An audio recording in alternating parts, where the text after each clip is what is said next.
Здравия всем слушателям и подписчикам моего канала.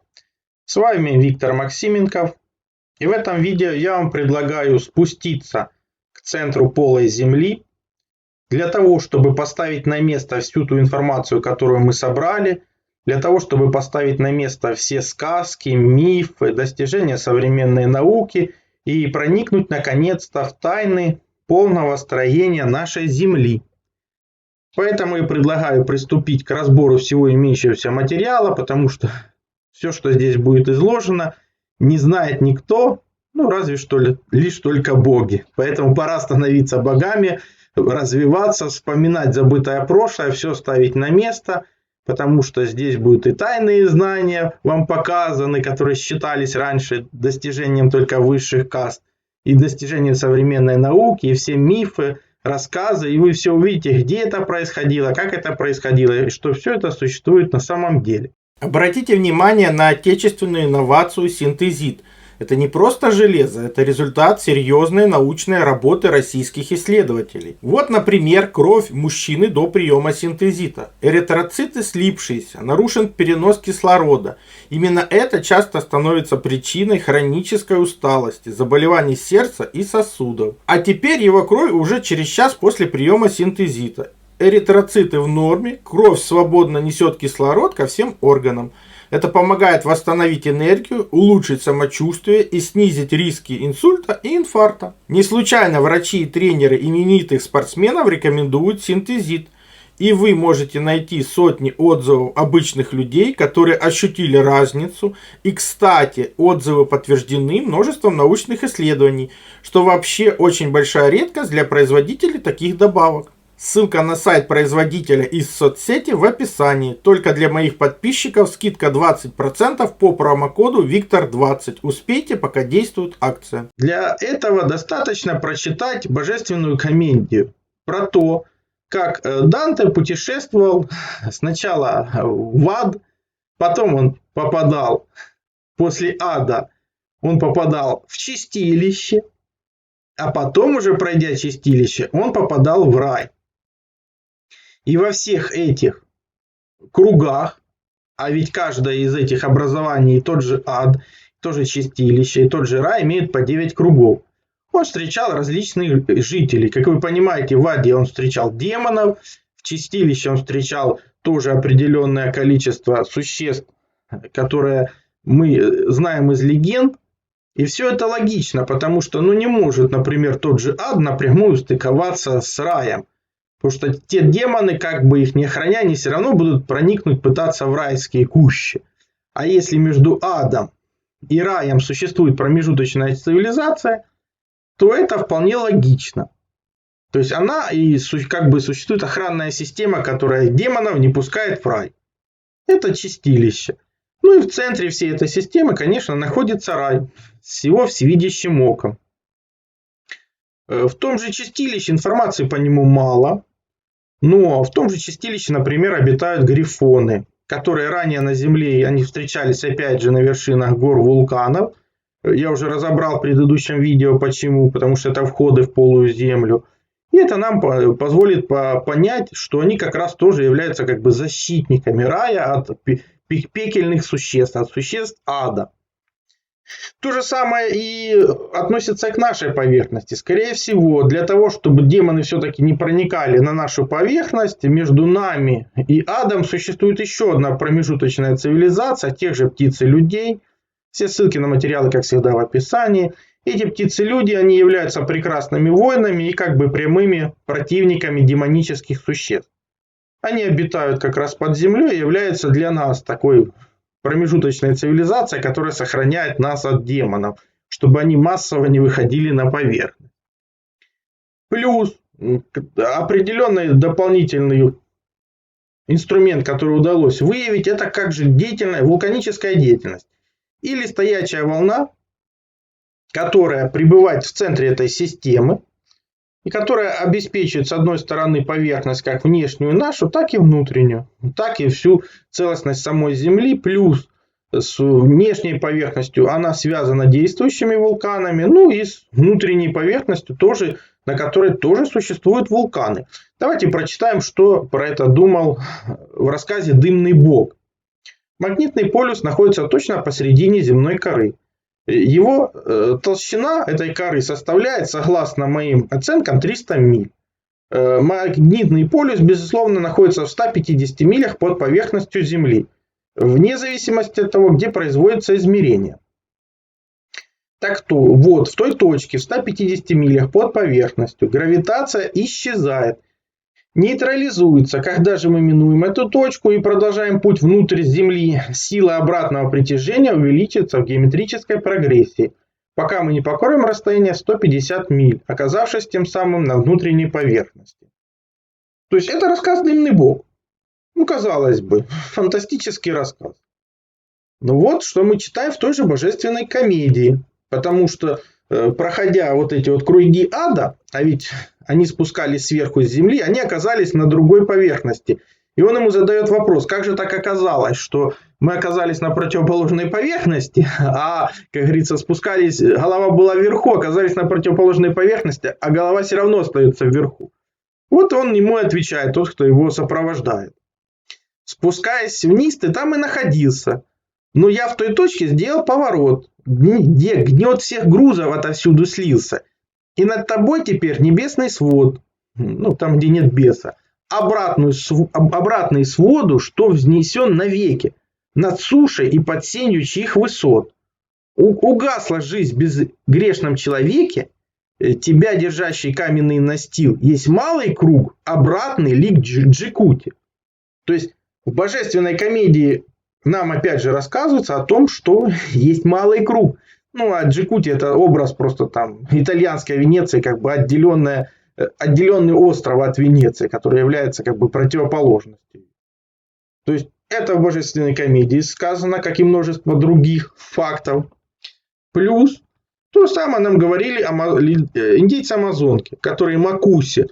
Они путешествовали под землей 13-15 дней, пока не добрались до внутреннего мира, именно в мира гигантов, то есть рая.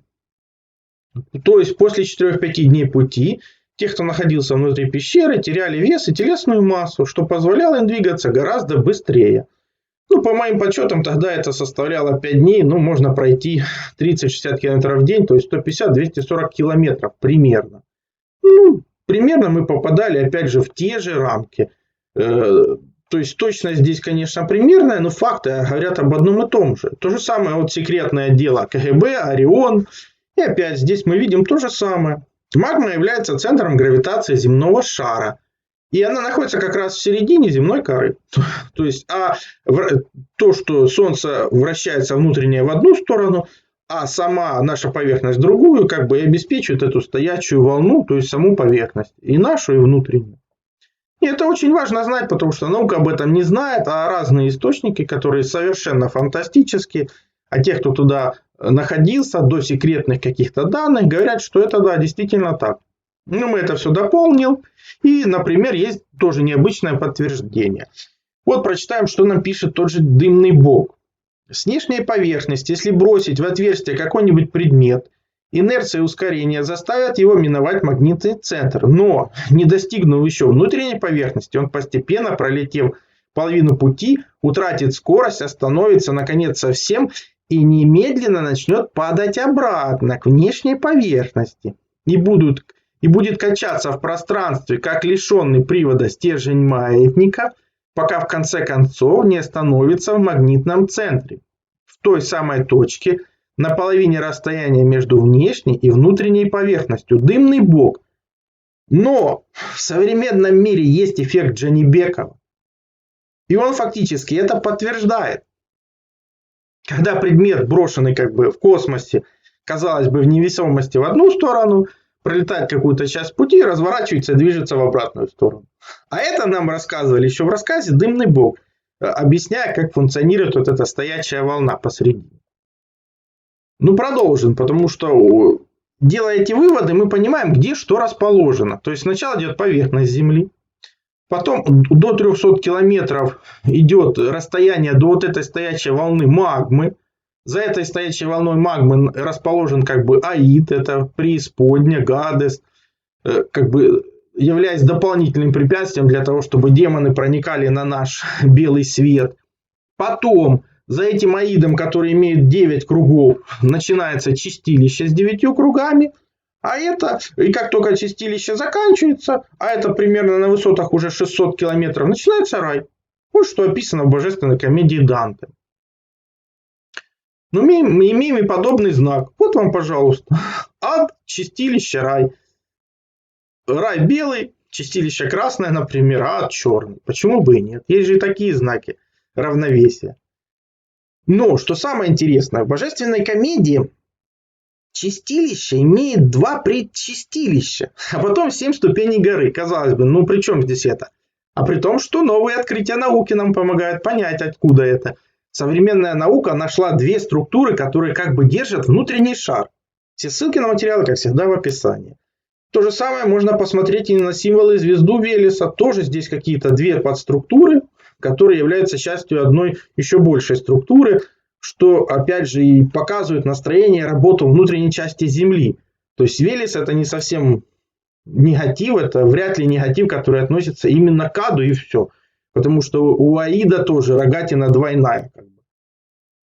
Но продолжим, потому что информации много. Вот что пишет дымный бог. Так как мы оказались уже в раю, например, что мы первое видим? Конечно, внутреннее светило. И вот что они пишут, путешествуя. Тем временем солнечные лучи исчезли из виду. Их сменило, однако, внутреннее свечение, которое исходило от тускло-красного солнца, уже успевшего привлечь наше внимание. Теперь дымная гряда облаков впереди, казалось, испускала беловатый свет. Для сравнения скажу, что свет этот был ярче, чем дали бы 2 полные луны, взошедшие в небе в ясную ночь. Это рассказ «Дымный бог». То есть они видят яркое светило, которое находится в центре, но оно меняет цвет. То красное, то беловатое. Вот продолжаем выдержки читать, потому что чем богато. Обсуждая это дымное цвет от тлеющих углей солнца, мы наконец-то сошлись на том, что явление, какое бы ни было его причина, представляет собой не обман зрения или отражение нашего солнца, а какую-то существующую в реальности планету. Они солнце воспринимают что? За какой-то целостный объект, а не просто какую-то иллюзию. Еще одна выдержка из дымного бога. Указав на новое явление, возникшее далеко впереди нас, почти на самом горизонте. «Это ложное солнце!» – воскликнул он. «Я читал о таком, говорят, это отражение миража, оно скоро исчезнет». Но тускло-красное светило, которое мы сочли ложным солнцем, оставалось видимым еще несколько часов. Мы не замечали каких-либо исходящих от него световых лучей, но с тех пор, оглядывая горизонт всякий день на протяжении не менее 12 часов, могли наблюдать красноватое свечение так называемого ложного солнца. То есть день там продолжался 12 часов. И мы имеем это подтверждение. Это символ черного солнца, но оно уже называется центральное солнце. То есть это оккультный символ. Он широко использовался в германских различных течениях. Но истоки его находятся именно в древнейших смыслах. Потому что, как вы видите, центр это 12 часов дня. Это красноватое светило нашей внутренней части Земли полой. Потом идет как раз вот этот переход. То есть где 300 километров проходим, вот эта стоящая волна магмы, она тоже вот каким-нибудь взломом обозначена. И обозначена связь как бы поверхности Земли и полой Земли. То есть вот вам черное центральное солнце, оккультный символ, смысл которого никому не известен. А мы теперь его понимаем. То же самое можно сказать и про середину. Я род, ядро. Вот оно ядро, половина дня день, половина дня ночь. 12 часов день, 12 часов ночь. Все вместе это 24 часа. Вот он вам символ Янь-инь. Или я род. Просто символ рода. Он же род, если его правильно обрисовать, то это появится и звезда Велеса, и появится так называемый цветок жизни. Ну, продолжим, информации много. А облако или туман порой заволакивали его диск, но никогда полностью его не скрывали. То есть это светило еще в каких-то облаках еще было. По мере нашего продвижения вперед, она, казалось, восходила все выше и выше в невероятном пурпурном небе. Я не сказал бы, что новое светило в чем-то, помимо округлой формы, походило на обычное солнце. Когда его не застилали облака или океанские туманы, оно висело в небе дымно-красным или красно-коричневым шаром, но временами цвет его становился ослепительно белым, как у светящегося облака, словно ложное солнце отражало более яркое свечение где-то внизу. Ну, это их дымного бога представление. Но, кроме яркого солнца, что они видят? Они находят Эдем. Эдем в рассказе «Дымный бог» это выстроен в прекрасной долине. Собственно говоря, это часть самого высокого горного плато внутреннего континента, расположенного на несколько тысяч футов выше всей окружающей местности. Это важно. Ничего красивее Эдема я не видал в своих путешествиях. Горный сад, в котором изобилие множества фруктов, виноградных лоз, кустов, деревьев и цветов. Это все приводит нас к еще одному интересному выводу. Вот заканчиваем описание дымного бога и сделаем выводы, которые просто колоссальные по своей фантастичности. В этом саду выходит из-под земли величественный источник вод, откуда берут начало 4 реки. Это местно известно жителям как пуп земли, или начало, колыбель рода человеческого, реки, которые именуются Ефрат, Фесон, Тихон, Хеддекель. Это все из рассказа «Дымный бог». Поэтому я сюда, например, Дарию ставил, потому что именно здесь было 4 реки, для иллюстрации. Но сам факт. Собранная нами информация говорит, что именно в полой земле, в райской цивилизации находится этот сад. Сад, куда наши герои сказок отправлялись за молодильными яблоками, за живой водой. Откуда были изгнаны вроде бы как Адам и Ева, где и змей этот дерево охранял и соблазнял этими яблочками, молодильными или дающими бессмертие. Плюс становится на место легенда про сад Гесперид, хотя считается, что вход в этот сад находится где-то в одном из островов Канарского архипелага, и что Геспериды живут за рекой Океан, то есть они живут внутри полой земли. Как раз по легенде эти яблоки охранял какой-то змей. Их смог добыть Геркулес при помощи титана Атланта. Вот что можно сказать про сам пуп земли. Куско – это в переводе пуп земли. Официальное название столицы империи инков. То же самое, сам остров Пасхи – это тоже считается пуп земли. Что-то мы очень часто уже встречаем остров Пасхи. То находили птицы людей, попадали туда, НЛО попадали туда, вспомнили про пуп земли и опять туда попали. Так они называют ритуальную площадку с большим круглым камнем в центре и 4 меньшего размера по сторонам цвета. А также это одно из названий самого острова. То есть в поисках, где же он расположен на нашей поверхности, если так соотноситься. Тоже гора Суншань. Она тоже может быть отнесена как центр мира. Сейчас этот центр мира закрепился за Тайшанем. Это изображение одного из храмов, как выглядит пуп земли. Опять же, 4 реки. Но то же самое секретное дело Ориона нам показывает интересное строение Земли, где здесь есть 3 плюса и 2 минуса. И один из этих минусов расположен и не только в центре, но и на внутренней поверхности. То есть вполне вероятно, что он и является этим пупом Земли и источником всех пресных вод. А я вам раньше показывал, что под землей текут реки кислорода, скорее всего, которые производят гигантские растения. А если у вас есть кислород, вам добавить немножко водорода от того же внутреннего солнца, вот вам будет чистейшая вода, в том числе дающая вечную жизнь. Тоже вспоминается и частоты Шумана, потому что если посмотреть, то они фактически сходятся в одном месте, как в пупе Земли, а потом они расходятся. Частоты разного частота в герцах, но есть и такая картинка. Поэтому, изучая вот эти моменты стоячие волны, электрические, магнитные, все вместе, можно будет составить как раз общую картину, где этот пуп Земли находится. То же самое я вспомнил и про зеркальное кольцо пар веществ Лобова, которое он разработал, потому что вот как раз вот это начало, оно показывает пуп Земли. Оно максимально приближено к центру. Почему это не может быть один из видов строения самой Земли? Вот вам тоже доказательства из необычных источников. У крестьян земля в представлении русских крестьян наделялась человеческими чертами. Обращались к ней как кормилица, мать сыра земля. Подсчиталась она в неразрывной связи с водой и растительностью, а изображалась в виде женской фигуры с птицами в поднятых руках, внутри которой произрастало дерево, а у ног или по краю одежды проходила зубчатая линия, изображающая воду, То есть тоже вот этот образ матери сырой земли, где вода, растения, мировое древо, очень относится и к этому пупу земли, так называемому, или райскому саду Эдему. Плюс вот такие символы имеет богиня Мара, богиня как бы подземного мира. Это черная луна, это вода и Марави, то есть означающую всеобщую смерть, а также оберег, символизирующий равновесие, которое она призвана сохранять.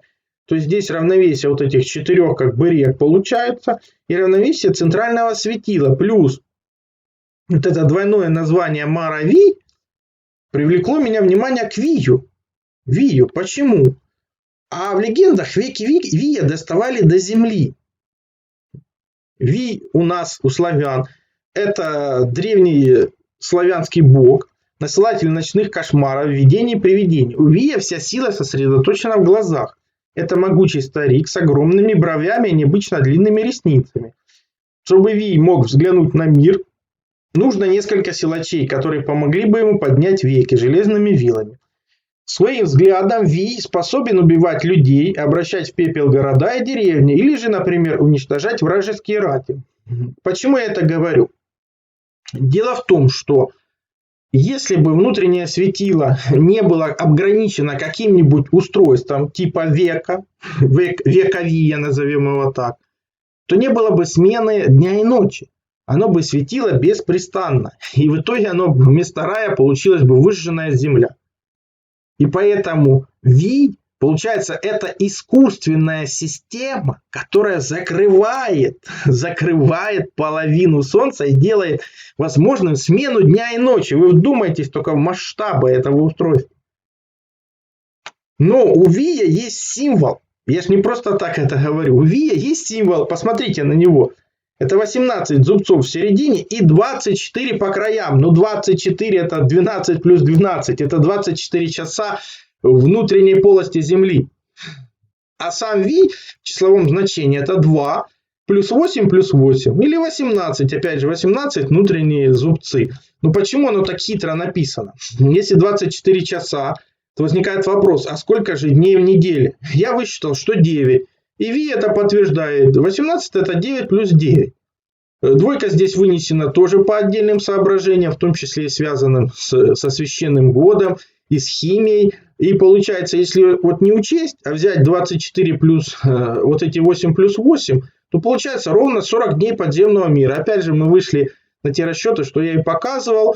А двойка, скорее всего, она приходит в священный год какой-то. Именно подземного мира. То есть славянский символ подтверждает всю математику. Опять же, что пишет дымный бог? Через 12 часов белому облаку предстоит утратить блеск и исчезнуть из виду.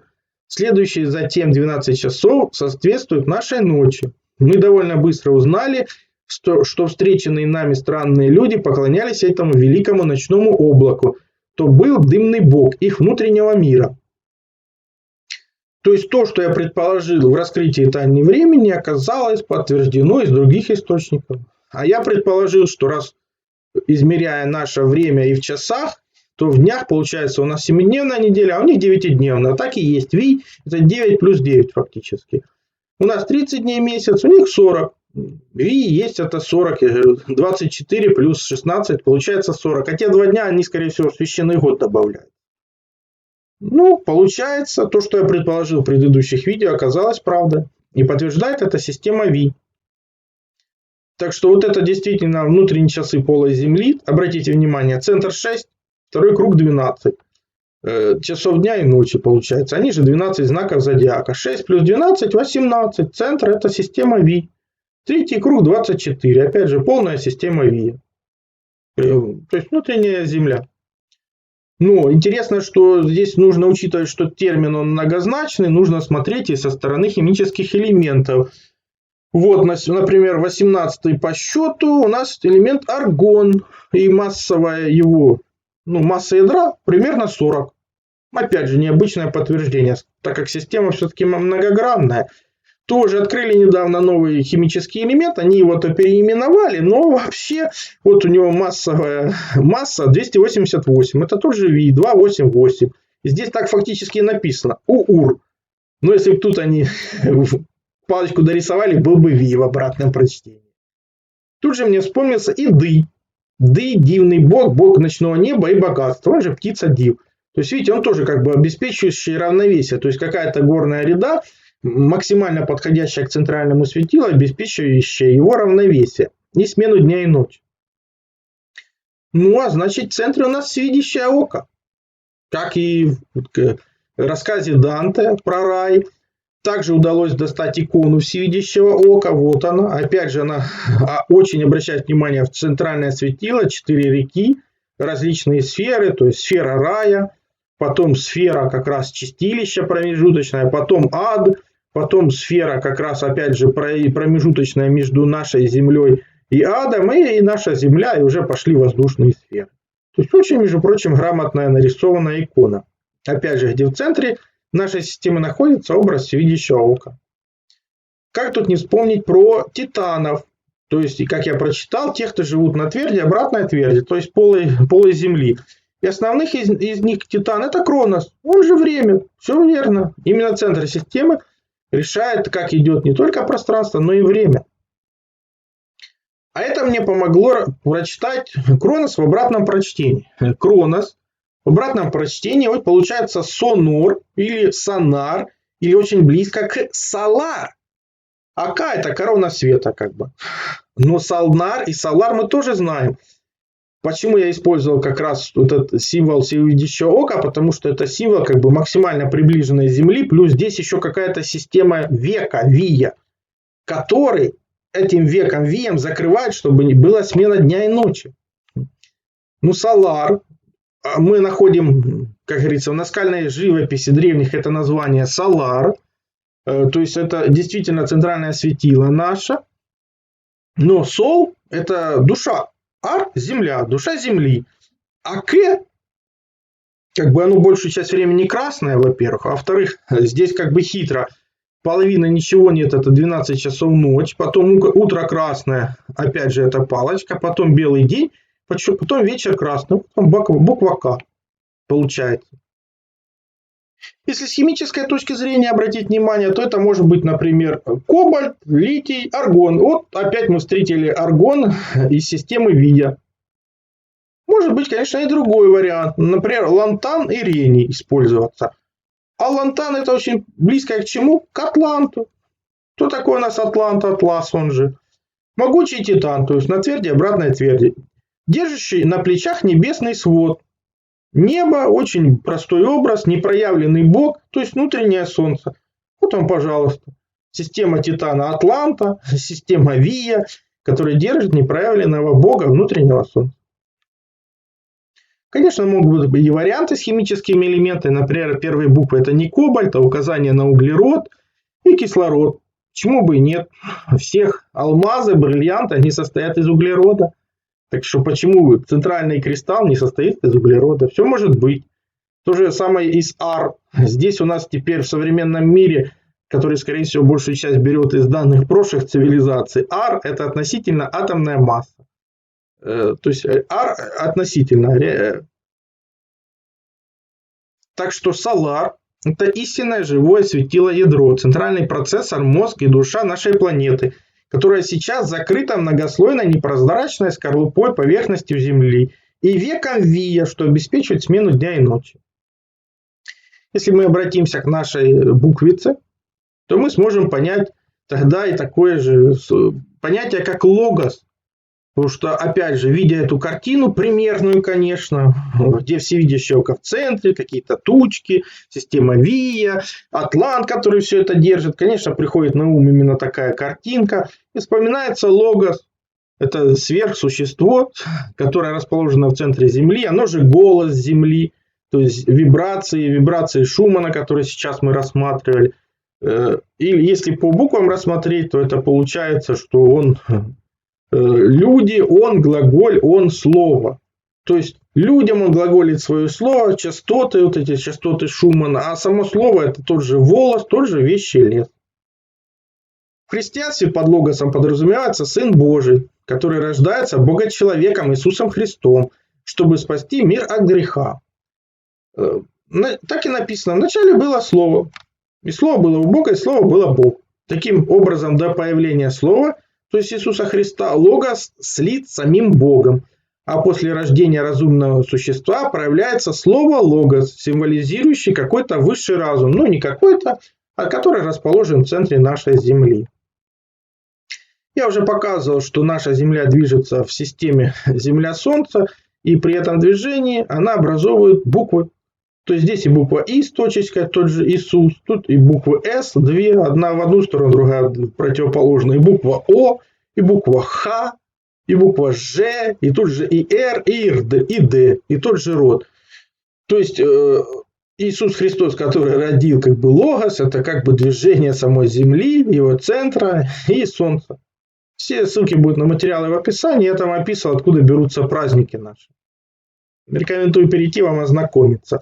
Гераклит утверждал, что Бог – это некое единство или связующее звено двух противоположных начал. В древнегреческой философии логосом считалось эфирно-огненную душу космоса, могущую создавать различные формы потенции. От них образуются вещи в материальном мире 100%, потому что логос растет, внутренний кристалл растет. Вот это написание, видно, что это свет и как бы две сферы каких. Так что логос – это два кристалла в центре Земли, которые имеют 12 точек входа-выхода, именно входа энергии – это синий цвет, и 20 точек выхода – красный цвет, ну или и 28 или 29 точек пересечения как бы этих линий. Что соответствует, интересно, платоновым телам. То есть наука, рассматривая, определила, что в центре как бы два кристалла, один додекаэдр с 12 гранями, другой икосаэдр с 20 гранями. И что вместе они образуют что-то подобное. То есть Земля, по выводу наших ученых, это растущий кристалл, что объясняет все процессы, идущие не только в недрах Земли, но и на поверхности планеты. Ну, то, что мы только что читали, все реализует в материальном мире, оказывающие влияние на изменение живого мира и даже на развитие цивилизации. Это установили еще Гончаров, Макаров, Морозов.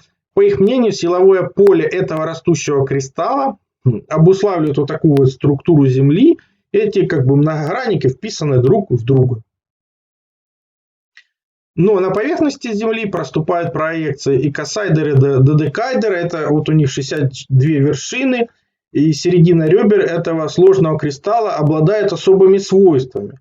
Магнитными, гравитационными, тектоническими и другими аномалиями, которые соответствуют вершинам и ребрам этих фигур. С их узлами связаны очаги зарождения и развития человеческой цивилизации. Тибетской, китайской, районах Двуречья, древнеегипетской, центральной, Южной Америки, ну и центра Украины. Ну, то есть все цивилизации, они зарождались как раз в этих точках. И там же стоят мегалиты, пирамиды, различные древние сооружения и храмы. Об этом нам тоже и показывает и проект Орион, что все они нужны, например, поверхностные пирамиды для того, чтобы стабилизировать внутреннее ядро. Ну, скорее всего, есть и внутри пирамиды, которые стабилизируют как бы внешнюю поверхность. Почему нет? Аномалии, они не просто так, а благодаря строению самой Земли. Об этом нужно знать. Об этом знали древние, использовали всю эту энергию, в том числе и для своих целей, для бестопливных технологий, для быстрого перемещения, для передачи информации. Давайте делать выводы. Под землей существует как минимум 3 цивилизации. На глубинах 300 километров за огненной рекой начинается Аид. После 9-го круга начинается гора Чистилища, которая тоже имеет 9 уровней. 2 предчистилища и 7 кругов горы. И только потом начинается рай, поверхность пола Земли, которая имеет 9 кругов, центральным светилом, светящимся оком, гигантским растущим кристаллом. Между поверхностью Земли и адом с большой вероятностью существует еще одна промежуточная цивилизация, в которой живут существа, которые сдерживают распространение демонов из ада на поверхность Земли в массовом порядке. Это птицы-люди, гномы и может кто-то еще, нужно изучать. Центральное светило называется Логос или Солар. Частично закрыта системой Ви. Такое устройство хитрое, века, которое обеспечивает смену дня и ночи внутри пола Земли. Что подтверждает сведения о том, что внутри пола Земли 12 часов ночи, 12 часов день и 12 знаков зодиака. При этом одна неделя составляет 9 дней, а один месяц 40 дней. Атлант – это максимально приближенная Земля к центральному светилу, она же пуп Земли. Все ссылки на использованные материалы будут в описании. Если... Также переходите на мой сайт, ссылка есть в первом закрепленном комментарии под каждым видео. Там размещены мои статьи, в том числе и запрещенные на других платформах. Плюс там же существует и магазин. Магазин существует для тех, кто хочет и может поддержать мою деятельность, для того, чтобы я ее и продолжал. Я же смогу вам содействовать в том, чтобы вы узнали свое предназначение по дате рождения, либо освоили силу живой воды, проводили измерения, которые помогут понимать, что вы едите, что пьете. Плюс получили лучшие натуральные витамины, именно Иван-чай. Плюс, опять же, сила живой воды – это водород и озон. Именно эти две структуры воды помогают нам сохранить здоровье и вылечиться от любых болезней, потому что они универсальны, подходят как одному человеку, как и всем членам семьи. И один раз купленные не требуют других расходников. Плюс, например, детектор электромагнитного излучения. Мы все живем в городах, а там огромное количество электромагнитных полей, и имея эти простые измерительные приборы, вы сможете не попадать под их влияние, а значит будете меньше болеть и дольше просто проживете без лекарств.